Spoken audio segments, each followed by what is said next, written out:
Your heart skips a beat when you hear the name Dale Earnhardt Sr. He wasn't just another driver on the track.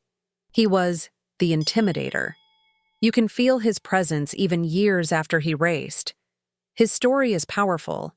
It's about passion, triumph, tragedy, and change.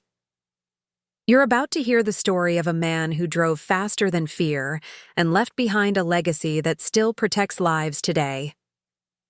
Dale Earnhardt Sr. was born in North Carolina, a place rich with racing history.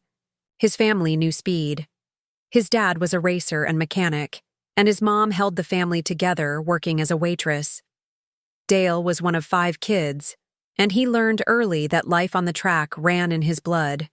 He quit school in 9th grade to chase his dream of becoming the best driver in the world. He worked hard just to get by, fixing parts and doing odd jobs, all while building his skills behind the wheel. In 1975, Dale made his first NASCAR start at Charlotte. He finished 22nd. Not bad for a young man with no big sponsors or fancy equipment. 4 years later, he got real attention when he joined Rod Osterland's team.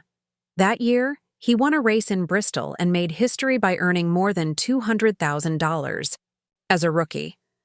That put him on the map and showed everyone that the kid from Kannapolis was more than just a talented rookie. He was a moneymaker and a risk-taker. He didn't stop there. In 1980, he earned his first Winston Cup championship. That same year, he became the first driver ever to win Rookie of the Year and the championship back-to-back. That achievement alone turned heads across the sport. He kept winning, even switching teams. When he teamed up with Richard Childress, success followed. He won again in 1986 and hit a record in 1987 with 11 wins in a single season. By then, he was known as Ironhead and the Intimidator. His driving wasn't cautious, it was bold. He blocked other cars, he bumped bodies, and he fought hard on every lap. At first, NASCAR officials warned him for his aggressive behavior, and he did ease up. But that fire never died. He embraced respect and friendship with other drivers in later years, and that made him even more fierce because he raced with controlled power. That style pushed him to win 4 more titles. In 1990 and 1991, he added 2 championships. In 1993 and 1994, he tied Richard Petty's record by reaching 7 titles. No one had ever done that before, and that cemented his place among the legends of the sport.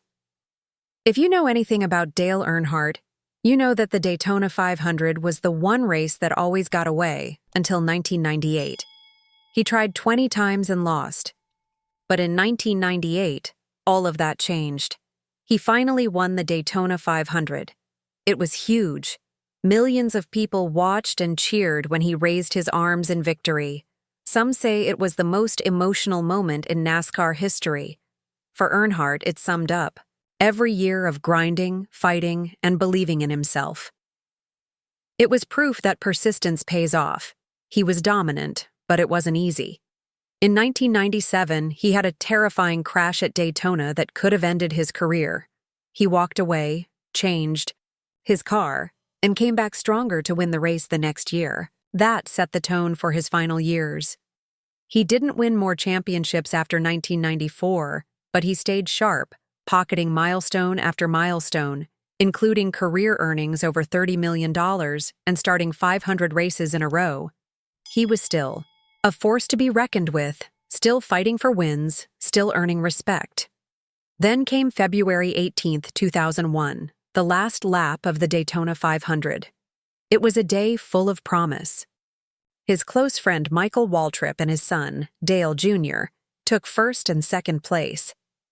You could feel joy building. Then, in the final seconds, everything changed. Earnhardt was pushing hard, blocking other cars so his team could lead. In one turn, the front corner of another car clipped his rear tire. His car spun sideways, hit the apron, slid upward, and smashed nose first into an unpadded concrete wall. It looked like a normal crash at first, but it was far more serious.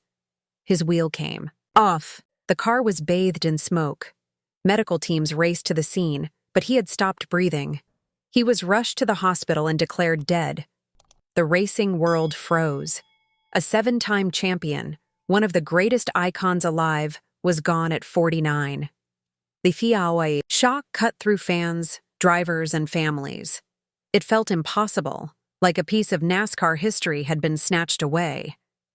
The autopsy revealed the worst nightmare for any racer. He died from a basilar skull fracture. That's a break at the base of the skull that often kills instantly. It's what happened to 3 other drivers in the months before him: Adam Petty, Kenny Irwin, Tony Roper, all lost in similar ways. But those names weren't famous like Earnhardt. His death changed everything. They found his lap belt had broken, under pressure.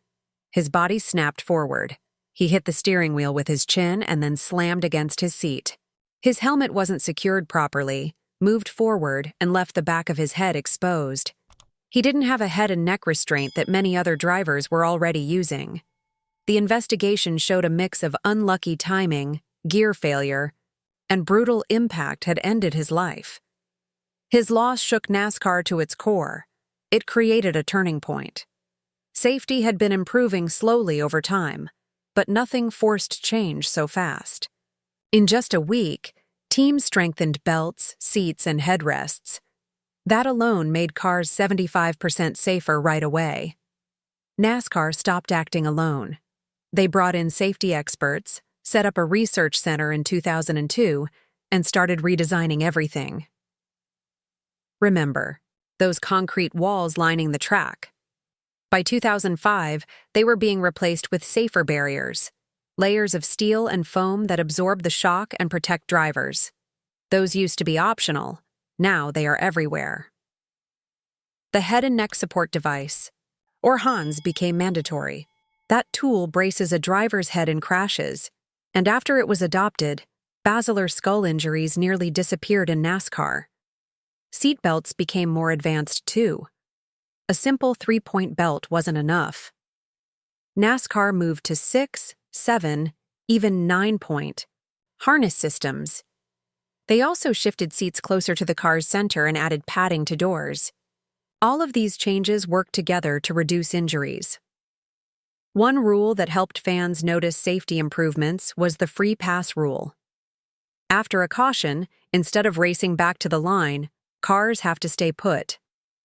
That cut out the dangerous scramble that risked life during wrecks. It seems small, but it made a difference in keeping people safe. More than any tool or barrier, perhaps what changed most was the culture. Before, safety felt like a compromise. Now it's part of the identity of the sport. Drivers and fans accept it. They want it. At least one top NASCAR driver said publicly that wearing the hands made him feel strong, not weak, and that attitude shifted everything. Here's something that might surprise you. Since Earnhardt died, no one in NASCAR's top 3 series has died from a basilar skull fracture. That's right, 0. That fact alone shows just how effective these reforms have been. His death didn't just make headlines. It saved lives, possibly thousands over time. It's fair to ask, was his life worth it?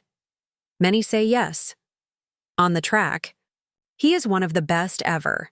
He held championship records, won iconic races, and built a brand more powerful than most. Off the track, his passing forced change. His death held a mirror up to the sport and showed its weaknesses. NASCAR responded. They fixed them. His story isn't just triumph and tragedy. It's transformation. Ask yourself, how many champions influence a sport after their death as much as they did in life? Earnhardt's son kept racing in his father's footsteps and pushed the safety message every chance he got. People who worked directly with Earnhardt, from teammates to crew chiefs, say his loss shaped how they approached racing. They became more protective. They became more measured. They recognized that winning is nothing if you don't come home. Over 2 decades have passed, but Dale Earnhardt Sr. still matters. He changed how cars are built. He changed how people drive them. He changed what fans expect when they watch a race. He made it clear that competing hard and protecting lives did not have to be separate goals. They could go hand in hand. That's why the legend of the Intimidator is bigger than any trophy. It's bigger than speed, sponsorships, or headlines. It's about caring enough to say no to unnecessary risk. It's about using influence to make a sport safer. It's about turning tragedy into justice, not for revenge, but for protection. When historians look back, they see that without Dale, NASCAR might still be racing into danger without looking back. As engines hum today, and drivers take to the track, they stand taller because of who came before them.